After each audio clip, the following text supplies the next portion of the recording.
Today we're diving deep into one of the most foundational stories ever told, the creation account from Genesis. Now, it's a story a lot of us have probably heard, but have you ever just stopped and looked at its incredible, deliberate structure? We're going to walk through it day by day and really see how this ancient text builds an entire universe from scratch. All right, so here's our plan. We're going to break this story down into 5 key parts. We'll start with that initial chaos and take it all the way to the final, peaceful completion. Let's jump in. First things first, the very beginning. The story opens by setting this massive, dramatic stage for everything, and I mean everything, that's about to unfold. So the whole story kicks off with this incredibly powerful, simple statement. Right away, it tells us who the main character is, God, and what the whole plot is about, creation. You can think of it as the headline for the entire epic that's about to play out. But before all the creating starts, what was the scene like? Well, the text paints this picture of like a primordial chaos. It describes a world that's formless and empty, totally unstructured, undefined, and dark. It's essentially a blank canvas, just waiting for the artist to show up. So, how do you get from total chaos to a cosmos? Well, the first 3 days are all about shaping and structuring. This is like the architectural phase, where order is brought to that initial void and the fundamental realms of the world get built. And you start to see this amazing pattern emerging here. It is all about separation. Day 1 separates light from darkness. Day 2 separates the waters above from the waters below. And Day 3 separates the sea from dry land. It's this super methodical architectural process, literally building the framework of the world piece by piece. And after each of these massive creative moments, the narrative just pauses for this simple, powerful line. And God saw that it was good. Now, this isn't just filler text. It's like a recurring stamp of approval, affirming that each step is high quality and just right before the story moves on. Okay, so the world now has its basic structure. We've got light, sky, sea, and land. So what's next? You gotta fill it. The stage has been set, and now it is time to bring on the cast of characters. And this is where the beautiful symmetry of the story just really shines. It's so cool. The realms that were created in the first 3 days are now filled in a perfectly corresponding order. The light and darkness from day 1. On day 4, they get the sun, moon, and stars. The sky and seas from day 2, they get filled with birds and fish on day 5. It is an incredibly elegant literary structure, and it just goes to show you how deliberate this account is. Day 5 also brings something totally new to the table. The very first blessing. See, it's not just about creating life, but commanding it to thrive. These new creatures are actually told to be fruitful and multiply, to fill the very spaces that were just made for them.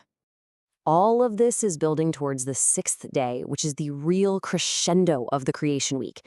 This day is absolutely packed with 2 distinct, climactic creative acts, and they both take place on the land that appeared back on day 3. So first up, the land itself is filled. Remember that dry ground from day 3? Well, now it's just teeming with life.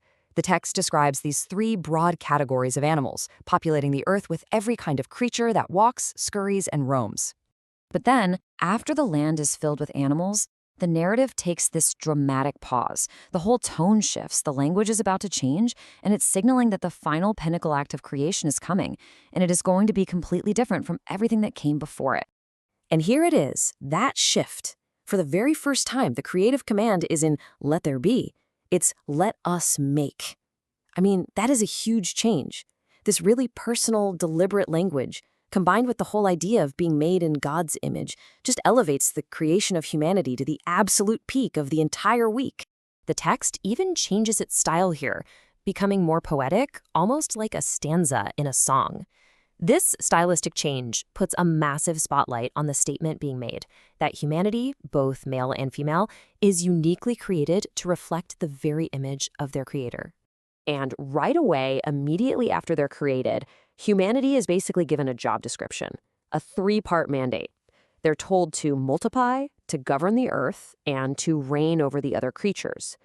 It's both a blessing and a really profound responsibility to act as stewards of this new creation. And here we have it, the climax of the week.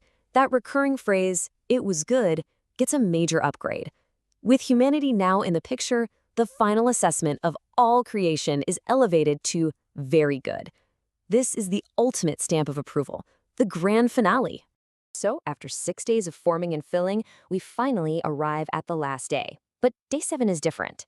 It concludes the week not with another act of creation, but with an act of rest, an act that gives meaning to everything that came before it. Yeah, the key to the 7th day is what doesn't happen. There is no let there be. This day is all about completion. The work is finished. And it's so important to understand this isn't rest because of being tired. It's the rest of satisfaction, the ceasing of work because the masterpiece is complete. And the text gives this day a special status. It's blessed and declared holy. Now, the word holy just means set apart. And the text tells us exactly why it's set apart.